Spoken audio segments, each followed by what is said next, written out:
Ramesh to Ramesh YouTube சேனலிலிருந்து கவிஞர் ரமேஷ் ராஜாகி நான் இன்றைய நேர்காணல் பேட்டிக்கு கீர்த்திபுரை சேர்ந்த சுகந்தி பிரகாஷ் அவர்களை பேட்டிக்கான வந்திருக்கின்றேன். மேடம் வணக்கம். வணக்கம் மேடம், எப்படி இருக்கீங்க? நல்லா இருக்கேங்க சார். சரி, உங்கள் பையனால் எப்படி போயிட்டுருக்கு? ரொம்ப சிறப்பாகவே போயிட்டுருக்குங்க. இது எத்தனை வருஷமாக இந்த பணியில் நீங்கள் இருக்கீங்க? நான் இந்த கவுன்சிலராக வந்து 4 ஆண்டு காலமாக இருக்கிறேங்க சார். 4 ஆண்டு முடிஞ்சதுங்களா நடந்துட்டு இருக்கா?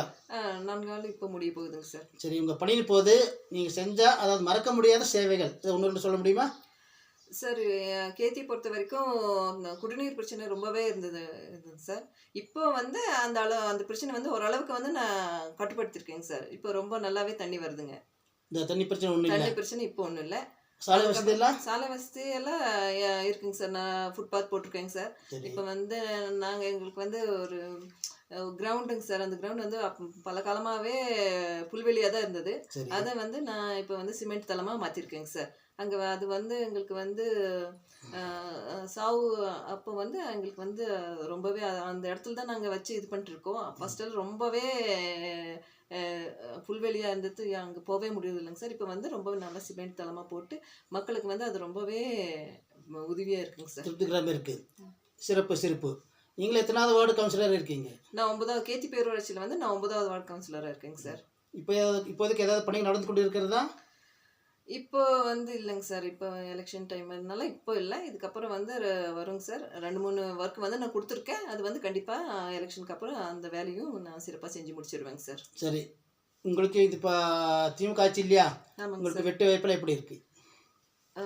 நல்லாவே இருக்குங்க சார். ரொம்ப நல்லாவே பிரகாசமாகவே இருக்குங்க சார்.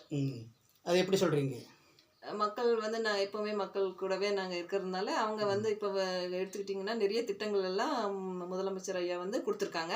அதில் முக்கியமாக வந்து கலைஞர் உரிமை தொகை வந்து ரொம்பவே நல்லாவே மக்களுக்கு வந்து சிறப்பாகவே செயல்பட்டு இருக்குங்க சார்.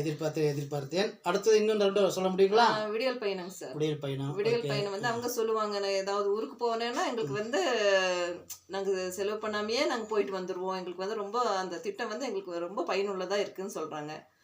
அந்த திட்டம் அப்படிங்களா? உங்களுக்கு இந்த பணி தவிர வேற விவசாயம் இருக்குங்களா? இருக்குங்க சார். பிரகாஷ் என்ன விவசாயம் பண்றாரா? விவசாயம் தான். ஏழை விவசாயமா? நாங்கள் தேயிலையும் பண்றோம், தோட்டமும் போட்டிருக்கோங்க சார். இது பண்றீங்களா? இங்கிலீஷ் காய்கறி வியாபாரம் பண்றீங்களா? இங்கிலீஷ் காய்கறி இல்லைங்க சார்.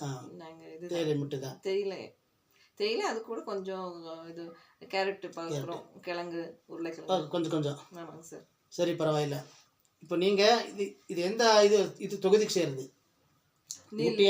ஊட்டி உதகை தொகுதி தாங்க சார். உதகை தொகுதி. வீட்டு பற்றி உங்களுக்கு கேரண்டி சொல்ல முடியுமா? கண்டிப்பாங்க சார். நாங்கள் தான் சார் இந்த டைம் வந்து திமுக நிச்சயமாக வெற்றி பெறும். சரி, மக்கள் மத்தியில் இந்த மகளிர் உரிமை தொகை எப்படி போய் சேர்ந்துருக்கு? புரியலங்க சார். மகளிர் உரிமை இது இருக்கு இல்லையா? ஆமாங்க சார். இந்த திட்டம் மக்கள் மத்தியில் எந்த அளவுக்கு போய் சேர்ந்துருக்குன்னு கேட்குறேன். ரொம்ப நல்லாவே இருக்குங்க சார். எங்கள் வார்டை பொறுத்தவரையும் முக்கால்வாசி பெண்கள் வந்து இந்த உரிமை தொகை வந்து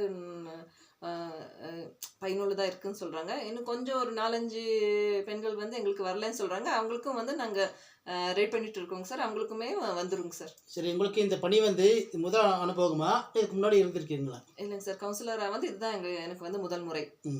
நீங்கள் என்ன படிச்சிருக்கீங்க? நான் வந்து எம்எஸ்சி பிஎட் பண்ணியிருக்கேன். MSc BEd. டீச்சருங்க சார். இந்த படிப்புக்கு இந்த சர்வீஸுக்கு எந்த சம்மந்தம் கிடையாது. அதனால ஒரு ஈடுபாடு இருந்தாங்க சார். எங்களுக்கு வந்து டிஎம்கே ஒரு ஈடுபாடு. நாங்கள் வந்து ஹஸ்பண்ட் வந்து கிளை செயலராக பல வருஷமாகவே டிஎம்கேல இருக்கிறதுனால எங்களுக்கு அதே அந்த ஈடுபாடு வந்து. அவர் இதில் இருக்கிறாரா? சரி சரி.